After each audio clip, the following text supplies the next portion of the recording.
My name is Charlotte. I married Mickey at 25, after meeting him at a party. Mickey had always assured me, you can be a stay-at-home wife if you want, and indeed, his income alone was sufficient for us to live comfortably. Despite this, I was passionate about my job and continued working at the company that had supported me since high school. However, in the second year of our marriage, I decided to resign from my job. The catalyst was a phone call from my father-in-law informing me that my mother-in-law had collapsed. I had always cherished my gentle and kind mother-in-law. When I rushed to her side, as Mickey couldn't be there due to work, she greeted me with a frail smile, connected to numerous tubes. Though her condition wasn't life-threatening, she required ongoing care. We needed to determine who would look after her before her discharge. I initially thought Angelina, my unmarried sister-in-law who lived with her parents, would step up, but she adamantly refused. Angelina, who primarily works from home, told the hospitalized mother-in-law, I'm not just sitting around at home. I can't take care of Mom. Get better soon. I was stunned by her callousness, especially given that her own mother was in distress. Then, Angelina, unwilling to care for our mother-in-law, called Mickey and requested a meeting at the in-laws' house. The meeting, attended by father-in-law, Angelina, and us, was intended to discuss the caregiving situation. I really can't take care of Mom. What about the housework now that my wife is incapacitated? Angelina kept insisting. Father-in-law, who had relied on mother-in-law for all household tasks, showed no inclination to take on her care himself. Mickey tried to persuade Angelina to help, but she was resolute in her refusal. It became clear that the meeting's outcome was a foregone conclusion. Angelina and father-in-law were indirectly implying that I should take over the care of mother-in-law. Though I had a deep attachment to my job, I was unwilling to endure another meeting where the responsibility for mother-in-law's care was being shifted around. So, I made a decision and said, I understand. I'll resign from my job and take care of mother-in-law. We'll be living together from now on, so please support me. Father-in-law expressed his gratitude with, thank you, Charlotte, while Angelina remained visibly displeased. Mickey asked, are you sure? If it becomes too much, we can hire a professional. I replied, it's okay. I felt a strong sense of obligation to mother-in-law, and I believed that having a family member care for her would be better than hiring a professional, despite the financial cost and her potential reluctance. I knew father-in-law tended to avoid conflict and that Angelina had a rather unkind nature. The prospect of living with them was daunting, but I committed to the decision, resigned from my job, and moved in with my in-laws. Adjusting to this new life proved more challenging than I had anticipated. Mother-in-law's declining health made even basic tasks difficult, and she often apologized for needing care. It was heart-wrenching to see her in such a state. Angelina's relentless bullying took a significant mental toll on me as the daughter-in-law. Coming from a family with financial struggles and having worked since high school without attending college, I often felt belittled by Angelina. Despite the effort I put into preparing meals and caring for mother-in-law, Angelina frequently mocked my education. She would say things like, oh, sorry Charlotte, this conversation might be too advanced for a high school graduate. I shouldn't have brought it up. Or she would confront me directly, saying, you're just a lowly high school graduate daughter-in-law, so it's expected that you handle everything for Mom.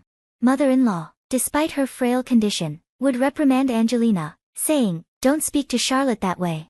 Anger seemed to fuel Angelina's disdain, and after being scolded, she would criticize me behind mother-in-law's back. I have a respectable job at home, so it's only fitting that Charlotte, with her limited education, handles the housework. Sometimes, she could at least make the food taste better. It's always so terrible. When Angelina, who had little understanding of housework, criticized my cooking, I was tempted to refuse to serve her, but I restrained myself. She would also find fault with minor cleanliness issues, loudly declaring, a trashy daughter-in-law can't even keep things clean. There's so much garbage everywhere. Yet, I held my tongue. I was determined to keep the discord between Angelina and me from affecting mother-in-law's well-being. To protect her, I lied when she asked, are they treating you badly? With a smile, responding, I'm fine. I maintained this facade even when father-in-law asked if I was overworking myself, telling him the same untruth, I'm fine. I didn't want to burden Mickey, who was already stressed with his demanding job, with our family issues. Father-in-law seemed indifferent to my mistreatment, focusing solely on finding someone to handle household chores. For the sake of mother-in-law, and to support Mickey, I persevered through a year of hardship.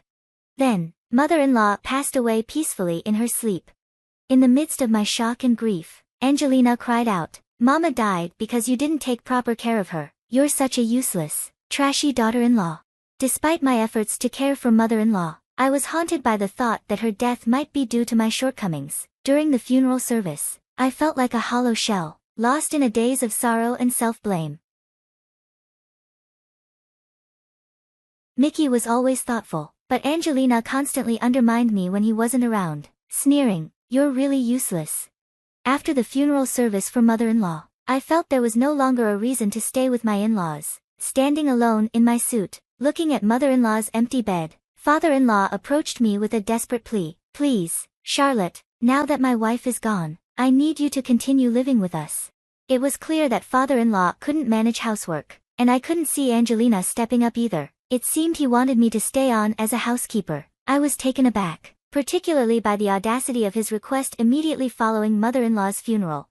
I thought, this man is entirely self-serving, but I didn't give an answer right away. I needed to discuss it with Mickey first, despite father-in-law's urgent pleas, saying, "Please, I beg you." I only told him I would talk it over with Mickey, and the conversation ended unresolved.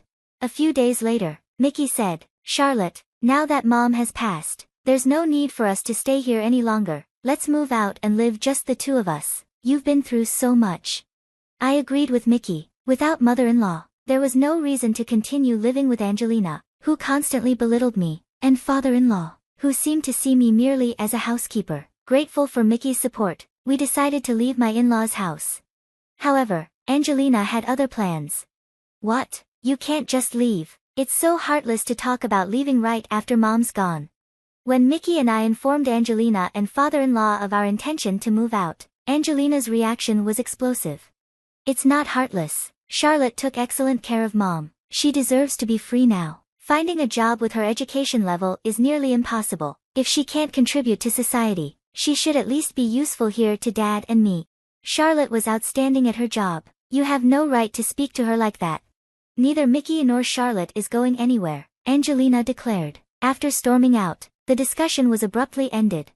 Mickey said, "We'll just leave on our own," and began searching for a new place. I started preparing for the move, finding properties, packing up, and minimizing our belongings. Angelina, however, was constantly interfering. As I organized our things, she would scatter them and yell, "Heartless person, I won't let you leave this house." When I called real estate agents, she would grab my phone and tell them, "Forget this conversation ever happened."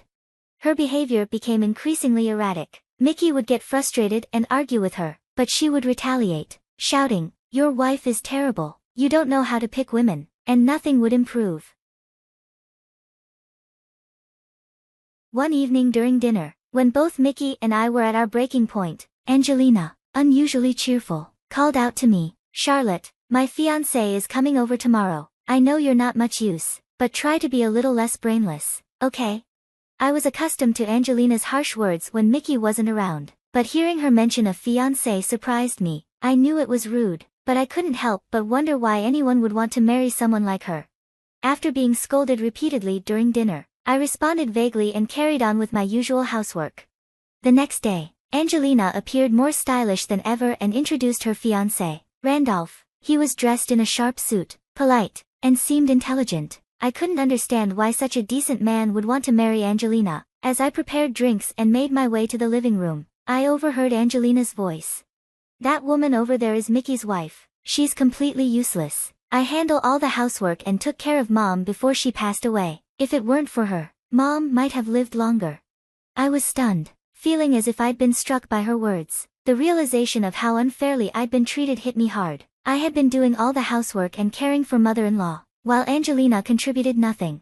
Quietly, I opened the living room door, served the drinks, and greeted Randolph with a forced smile. "Hello, as Angelina has said, I'm the high school graduate, the so-called useless trash. Nice to meet you." Angelina's face turned pale with shock, but I continued smoothly. "Angelina is very thorough in her guidance. She always says my cooking is tasteless and mocks me while I clean, calling me trash, cleaning up trash. She also blamed me for mother-in-law's early death." "What are you talking about?" Angelina, furious, tried to interrupt, but I pointed at her and said, "See, this is how she guides me." Angelina yanked at my hair and yelled, "Stop it." Randolph looked bewildered. Clearly unprepared for this side of Angelina, his confusion was evident, and I felt a pang of sympathy for him. Maybe this would give him pause about marrying Angelina. I mentally excused myself for the chaos I had caused, feeling a sense of vindication. Well then, the trash will be leaving now, I said, grabbing only my valuables and walking out of my in-laws' house. Father-in-law, eager to avoid conflict, remained silent during my departure. Seeing Angelina's furious outburst and Randolph's attempt to calm her was oddly satisfying. I took refuge at my parents' house. When I explained everything to them, they were shocked by Angelina's behavior and father-in-law's indifference. They reassured me, saying, "From now on, do whatever makes you happy, Charlotte." As I settled into the comfort of my parents' home, Mickey came over that night. Mickey had returned home to find Angelina blaming me for everything. After a chaotic scene, Mickey learned from father-in-law that I had left and came to see me, despite being exhausted from work. "We should have moved out sooner," Mickey said with regret. "I knew my sister and father were making your life miserable, and I'm sorry I didn't step in sooner. From now on, I promise to protect you. I want you to stay with me as my wife forever." "Mickey, you've always tried to protect me. I'm sorry for disrupting Angelina's engagement," I replied. Even though Angelina is Mickey's sister, he embraced me, repeating, "Charlotte, you did nothing wrong." I stayed with my parents while Mickey moved our belongings. Soon after, we found a new place, moved in, and began our peaceful life together. We blocked all calls from Angelina and father-in-law. According to Mickey, Angelina's engagement was called off. Randolph was overwhelmed by Angelina's erratic behavior and decided to reconsider marriage, eventually going silent. Angelina continued to blame me, shouting at Mickey, "It's your wife's fault." Mickey responded calmly, "Charlotte only spoke the truth." Father-in-law, now without a housekeeper, pleaded with Mickey, "Can you bring Charlotte back?" Mickey firmly replied, "I'm cutting ties with this house," and left. A few months after leaving, I discovered I was pregnant. When I told Mickey, he was overjoyed. He decided to change jobs, saying, "I can't raise our child with my current job." Mickey's commitment to protecting me was evident in his decision to find a new job. We haven't informed the in-laws about the pregnancy, as I doubt their attitudes would change. Now, with my growing belly, Mickey and I are eagerly anticipating the arrival of our child and enjoying our life together day by day.